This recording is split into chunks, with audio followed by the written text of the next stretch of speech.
Muchísimas gracias, maestra. Pues reitero también mi gratitud para la maestra Jessica Cabrera, que nos ha invitado, y por supuesto a todo el equipo de Justicia, Tributo y Equidad. Y qué bárbaro compartir este nombre, tributo, ¿no? Que precisamente es coincidente con el tópico que hoy vamos a tratar de compartir, de platicar, pues en un tono de plática ya, muy amena.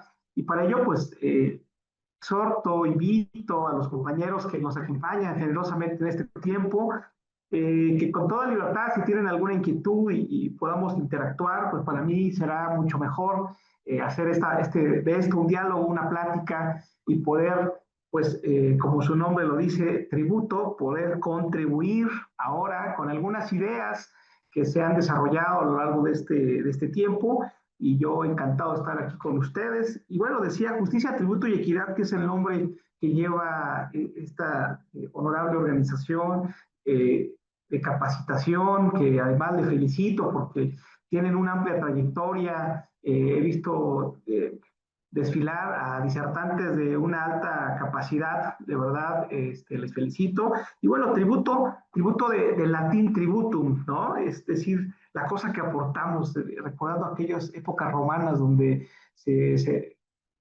ingresaban a las personas en tribus precisamente para contribuir. Hoy la contribución que vamos a ver pues es en función de las obligaciones que tenemos como ciudadanos, como gobernados del entorno mexicano. Espero que sea de su atracción sobre los tópicos que vamos a ir desarrollando paulatinamente, así es que siéntanse por favor en la comodidad de este diálogo, de esta plática. Interrúmpanme las veces que sean necesarias, por favor, no pasa absolutamente nada. Al contrario, para mí será muy gratificante escuchar sus inquietudes y sus planteamientos que podamos vertir aquí en esta plática. Y bueno, un poquito para ya empezar a tomar fila, porque tenemos, entiendo, poquito de tiempo, platicarles sobre este panorama de este ABC de las obligaciones tributarias en México, al ritmo precisamente de entender cuáles son lo que hoy se pretende, cuáles son los objetivos primarios, digamos, para esta plática, para esta charla. Yo propongo tres objetivos básicos. Eh, Número uno, entender y comprender 5 aspectos básicos del derecho fiscal, solamente 5 nomás, prometo maestra, no voy a extender más. Número dos, 6 principales facultades de la autoridad fiscal. Me parece que si nosotros logramos aprender, digerir estas 6 principales facultades, vamos a entender la dinámica fiscal y por supuesto la dinámica tributaria del Estado. Y número tres puntos finos de la aplicación de estos conceptos al mundo práctico. Es decir, hoy la intención no es llevar los conceptos muy dogmáticos, sino más bien de la vida aterrizada, de la vida práctica, que podamos interactuar en el foro, si tenemos compañeros abogados, postulantes, o bien de alguna otra disciplina, pues me encantaría saberlo, porque precisamente este tema no es específicamente para el grosso de compañeros abogados, sino es en general, pues seguramente de atracción para todos, como ya lo iremos viendo. Entonces, básicamente esto es lo que vamos a desarrollar, compañeros, el día de hoy, estas ideas, e insisto, por favor, siéntanse en la comodidad de poderme interrumpir las veces que ustedes así lo consideren prudentes. Bueno, en esta ruta vamos a empezar a platicar, bueno, y este tema de las obligaciones tributarias en México, cómo nace, de dónde nace, quiénes son los sujetos que le van a dar vida pues a este tema. Bueno, como todo en la vida, pues surge de dos sujetos que le van a dar materialidad a este tema, que son el sujeto activo y el sujeto pasivo. En este sentido, como todas las relaciones, el sujeto activo aquí será lo que llamamos la autoridad fiscal o la autoridad tributaria. Y por el otro lado, el sujeto pasivo será el contribuyente. Ya veremos contribuyente formal e informal también. Entonces, tenemos dos sujetos, el activo y el pasivo. Aquí se gesta una relación jurídico-tributaria para poder nosotros entender que de ahí nace, pues se gestan el cúmulo de derechos, pero también el cúmulo de obligaciones que podemos entender.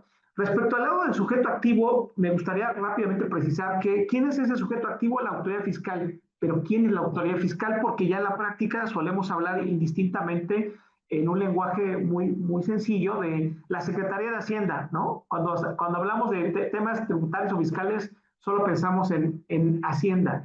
Quisiera yo reducir que para efectos tributarios el órgano especializado sería el Servicio de Administración Tributaria, el SAT en particular, porque hablar de Hacienda es hablar de un monstruo con muchos hijitos y no todos tienen la calidad de autoridad fiscal. En este caso, de todos los hijitos de esa ramificación de la Secretaría, solamente uno goza de esta calidad de autoridad fiscal, que sería la Secretaría, el Servicio de Administración Tributaria, mejor conocido como el SAT. Entonces, a nivel federal tenemos las siguientes autoridades fiscales con las que vamos a estar permanentemente en esta dinámica de la vida cotidiana. 1, el SAT; 2, el IMSS; 3, el ISSSTE; 4, CONAGUA, y últimamente tenemos otras autoridades como lo son Profeco, la Procuraduría Federal de Contribuyentes, que antes imponía multas.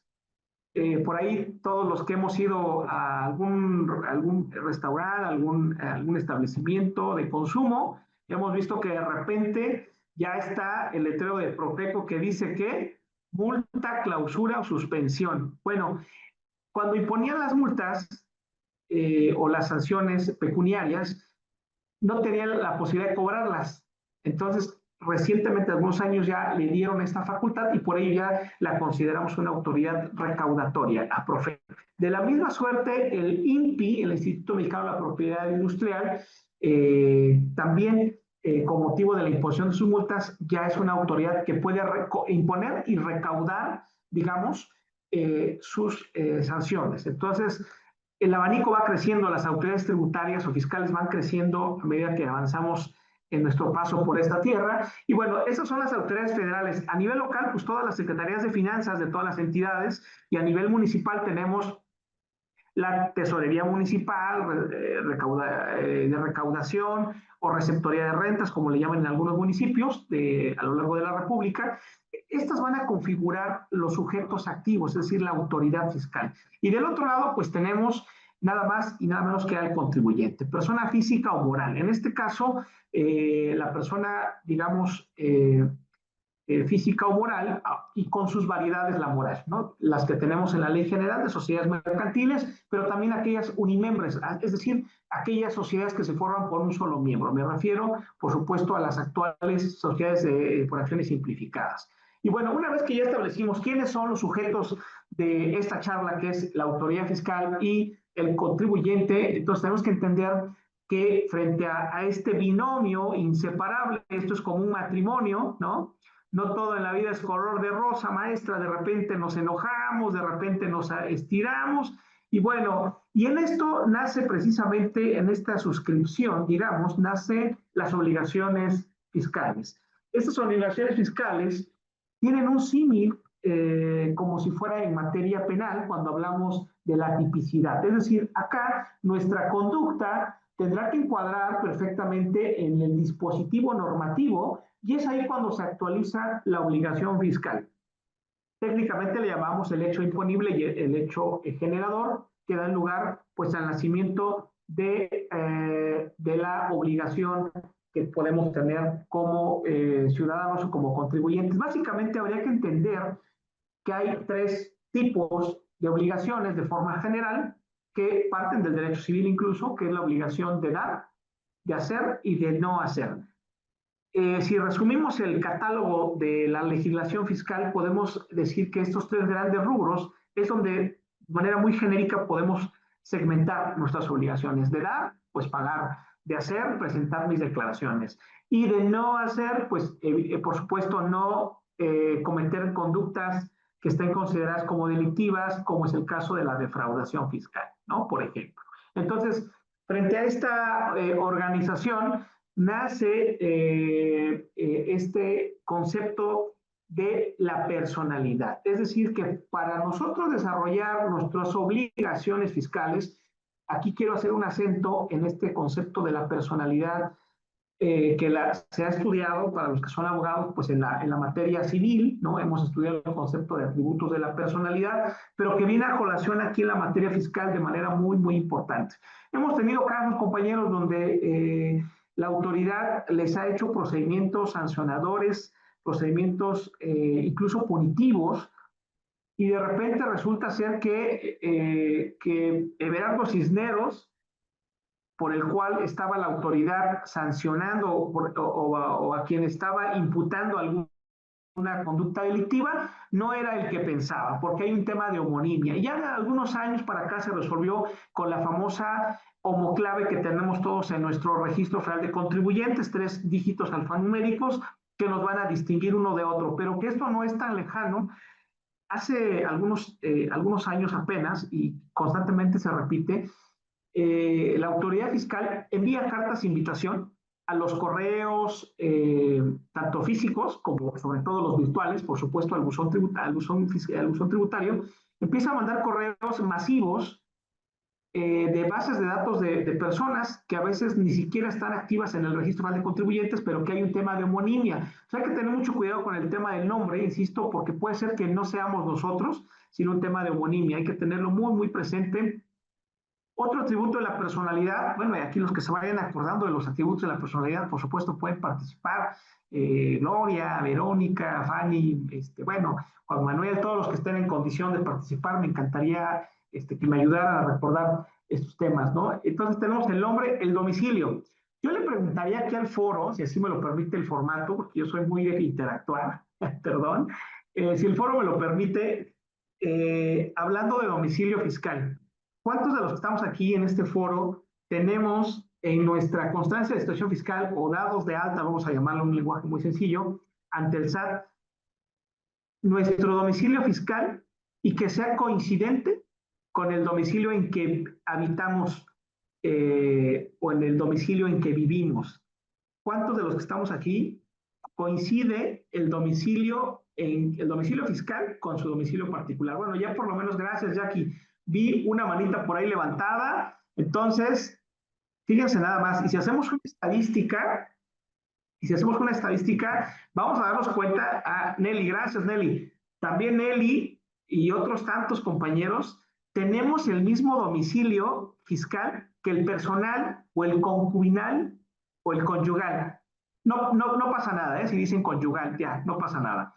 Bueno, entonces, ¿qué es lo que está pasando? ¿A dónde me va a ir a buscar el fisco cuando yo tenga alguna contingencia?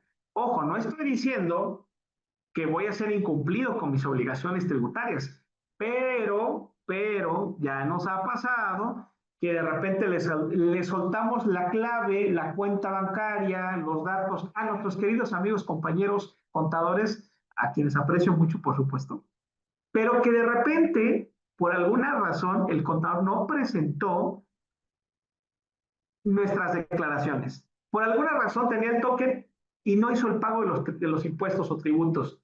Entonces, el problema no lo tiene en principio el contador. Luego hablamos de ese tema de la responsabilidad. La tengo yo como contribuyente directo. ¿A dónde me va a ir a buscar el fisco? Oye, pero te juro que le dejé el dinero en la cuenta al contador para que pagara.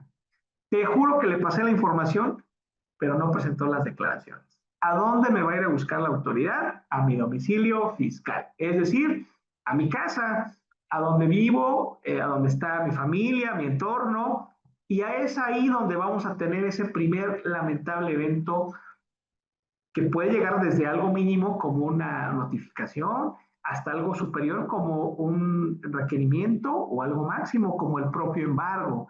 Y entonces ahí vamos a entender la disyuntiva del catálogo del Código Fiscal de qué me puede embargar, qué no me puede embargar, el orden de embargar.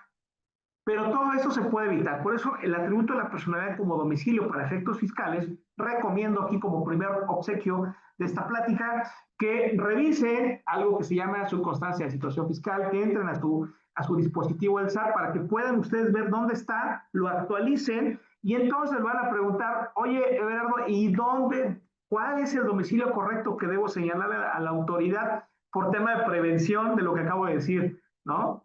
Entonces, ¿dónde será el domicilio correcto? Bueno, hay, por supuesto, alternativas. Puede ser la oficina que ustedes tengan, el despacho, la oficina del contador. Hoy, pues ya vivimos en una época de oficinas virtuales. No me refiero a plataformas, sino me refiero a que hay espacios de coworking, networking, que se rentan precisamente exprofeso para atender. Tienen una persona que está de 9 a 6 que atiende y eso es extraordinario que reciban las notificaciones. Maestro, y oye, ¿hay alguna otra alternativa? Yo siempre celebro y digo, claro, claro que hay otra alternativa. La alternativa y el domicilio correcto también podría ser. ¿El domicilio de quién? A ver, el del despacho propio, el del contador, el del domicilio fiscal que contratemos, pero hay uno más que podría ser. ¿Quién me ayuda? ¿Quién se imagina? ¿Qué otro domicilio puedo decirle al SAT? Aquí voy a estar.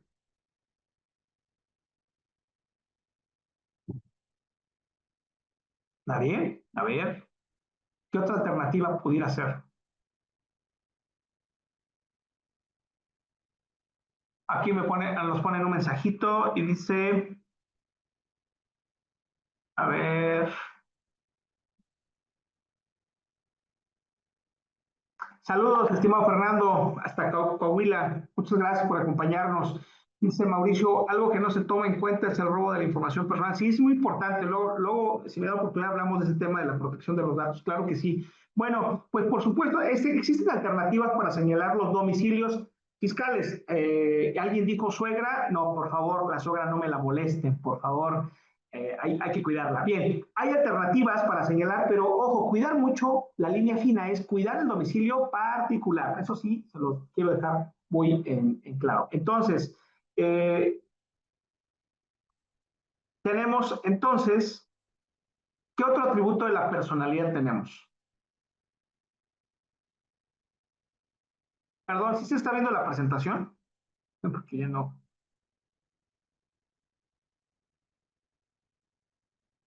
Si me pueden ayudar a Sí, saber soy maestro. si se ve. Ay, qué amable, gracias. Algo le moví. Bien. Perfecto. ¿Qué otro atributo? Nombre, domicilio. ¿Qué otro atributo de la personalidad tenemos? Que ustedes recuerden. Ah, ya los encontré. Bueno, le fui moviendo sin querer. ¿Qué otro atributo de la personalidad tenemos? Nombre, domicilio, estado civil, importantísimo, porque dentro del estado civil, aquí la pregunta es, si estoy en sociedad conyugal, la autoridad me puede en algún momento que incumpla alguna obligación, no porque yo desee, sino porque lo que acabo eventualmente de comentar, me puede embargar. Si estoy casado por sociedad conyugal, tengo un solo terreno, la pregunta es, ¿me puede embargar? ¿Qué me va a embargar? ¿El 50% que es mío? ¿Cuál es el 50%? ¿El de adelante, el de atrás, el de la derecha o el de la izquierda? Entonces es importante el tema de el Estado civil para efectos de las obligaciones, ¿no? Es importante la nacionalidad, por supuesto, si soy mexicano, si soy extranjero, la fuente de tributación, si hay tratados internacionales para evitar la doble tributación, muchas gracias. Y entonces, domicilio, nacionalidad, estado civil, son algunos de los atributos de la personalidad que solamente quiero ir engranando, cómo son tan importantes en materia fiscal. Y les dejo precisamente este punto interesante que hablando del domicilio fiscal, les decía hace un momento, que sí les escuche la autoridad, es decir, que sí tengamos dónde recibir a la autoridad, porque en algún momento me llegó un cliente y me decía, ¿sabes qué? Mi actividad es la siguiente, vendo telas, en las mañanas salgo a ver a mis clientes, por las tardes lo que tengo que hacer es, junto con mi equipo de trabajo, la producción, pero cuando me llega a visitar el SAT, pues no estoy. Y una de esas tantas se dio por no localizado. Cuando el SAT te da por no localizado, ahí tenemos un gran problema porque puede configurar una conducta delictiva y llegar hasta un tema de reclusorio, como es el caso de este cliente que lamentablemente le sucedió este tema. Entonces, el domicilio fiscal no lo vayan a perder de vista, por favor, revisen sus constancias, esto es lo que yo puedo contribuir en este punto.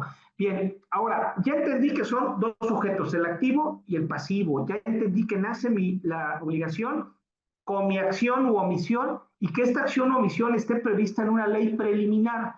Y de ahí entender la importancia de los atributos de la personalidad. Hay un desarrollo de estas tres, digamos, grandes obligaciones, dar, hacer y no hacer a lo largo a lo largo de mi vida tributaria. Pero también hay formas en que se van a extinguir estas obligaciones tributarias. ¿Cuáles son estas formas en que puedo extinguir las obligaciones tributarias? Por supuesto, son y nacen del derecho fiscal. El pago, tengo una obligación de pagar, evidentemente hago la dispersión y cumplo con esta primera obligación. Pero quiero decirles algo.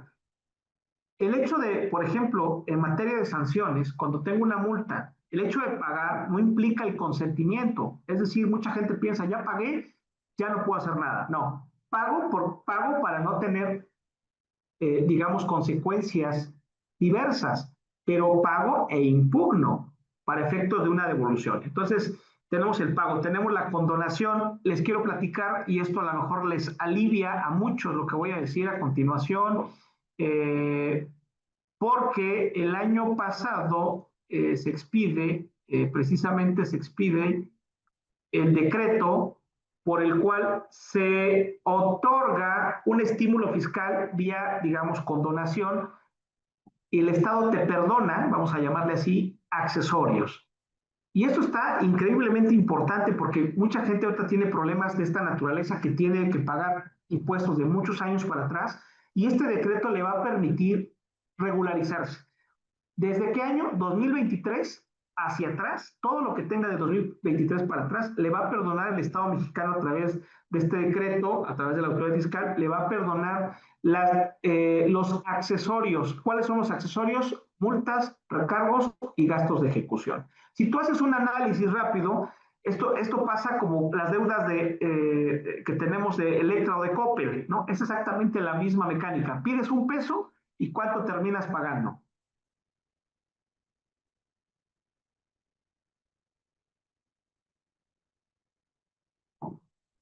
A ver, ¿qué pasa ahí con las deudas de Coppel y Electra? Pides un peso y ¿cuánto terminamos pagando? El doble o el triple, ¿cierto? Terminamos pagando el doble o el triple. Lo mismo pasa en la materia fiscal. Los accesorios, a veces debemos un peso y de accesorios debemos 90. Los accesorios a veces son estratosféricos, las actualizaciones, las multas sobre multas, los recargos. Y hoy viene a aliviar el decreto a través de la condonación para perdonar, digamos, esos accesorios, y es algo muy importante. Entonces tenemos pago, condonación, tenemos la innovación, que es cambiar una obligación por otra. Por ejemplo, lo vimos en el caso famoso de algunas empresas y artistas, caso Juan Gabriel en su momento, que tenía algunos temas ahí de deudas, de obligaciones de pago, que dijo, bueno, pues vamos a hacer una innovación. ¿Y en qué consistió la innovación? Pues vamos a aperturar un montón y una serie de eventos allá en el Palacio de Bellas Artes, y todo lo que se recaude va a ser a cuenta del pago de tributos, ¿no? Entonces, ahí está el efecto de la innovación. Otra empresa que no voy a decir marcas porque no sé qué pueda pasar, pero es una empresa de transportes que tiene como distintivo un animalito largo, con una cola larga, ¿no? Que también tenía algunos temas que además es del dominio público. Pues vamos a hacer una innovación. Te pongo a tu disposición, Fisco, una serie de vehículos para que tú dispongas de ellos, y todo lo que se genere como gasto va a ser a cuenta del pago de tributos, ¿no? Está la innovación. Entonces tenemos pago, tenemos la condonación, tenemos la innovación, tenemos la prescripción y la caducidad, que son hermanas, es decir, que ambas se originan en función del tiempo, que pasado el tiempo se agota algo. En el caso de la prescripción, lo que se agota o lo que se consume son las facultades la obligación de pago. Y en el caso de la caducidad, lo que se agota son las facultades de cobro de la autoridad. 5 años, regla general, pasando 5 años y la autoridad pues ya no te ha requerido de pago, pues ha caducado la facultad de cobro y ha prescrito la obligación de pago. Sin embargo, hoy con la tecnología nos damos cuenta que hoy lo que hace constantemente la autoridad, ya cuando estás en los 4 años, 11 meses y días para cumplir los 5 años, hace un acto de interpelación, es decir, un requerimiento. Pues hoy lo hace con la tecnología, por supuesto, con la inteligencia que tiene ya las programaciones, y con este acto, digamos, de cobro, lo que hace es interrumpe la prescripción y se abre otro campo de 5 años adicionales, ¿no? Ahí está el tema de la prescripción, de la caducidad, pero también tenemos el tema de la compensación, ¿no? Precisamente el tema de la compensación, que implica que yo tengo un saldo a favor, yo sugiero pues, que no lo pidan, mejor que hagan una compensación. Es decir, que más adelante voy a tener que volver a pagar, pues compénsame lo que tengo a mi favor, ¿no? ¿Para qué? Para evitar, a veces la autoridad, en lugar, para devolverte, te hace un acto de fiscalización, cada quien sabe sus pecados, ¿no? Si no estamos tan puros, pues yo digo mejor hagan una compensación, ¿no? Sería lo más viable. Dice, claro que sí, querido compañero, los datos del decreto que beneficia al contribuyente, encantado, Mario, te lo hago llegar a través de nuestros compañeros de Justicia, Tributo y Equidad, te hago llegar el decreto y específicamente te recomiendo ir a los transitorios. El tercer o cuarto transitorio, ahí establece que todos los contribuyentes físicas y morales se les va a perdonar todos los accesorios del 2023 para atrás, pero con dos condiciones. Uno, tienes que hacerlo hasta antes de septiembre, pedirlo, y tienes hasta diciembre de este año para pagarlo. Si tienes juicios de nulidad o medios de defensa, obviamente te vas a desistir de ellos para acceder al beneficio de la condonación. Sí, con gusto, Lupita, y con gusto, claro que sí. Eh, ok, perfecto. Bien. Y entonces aquí tenemos, no, fíjate que no se configura el tema que me preguntas, Mauricio, no se configura derivado de que cada concepto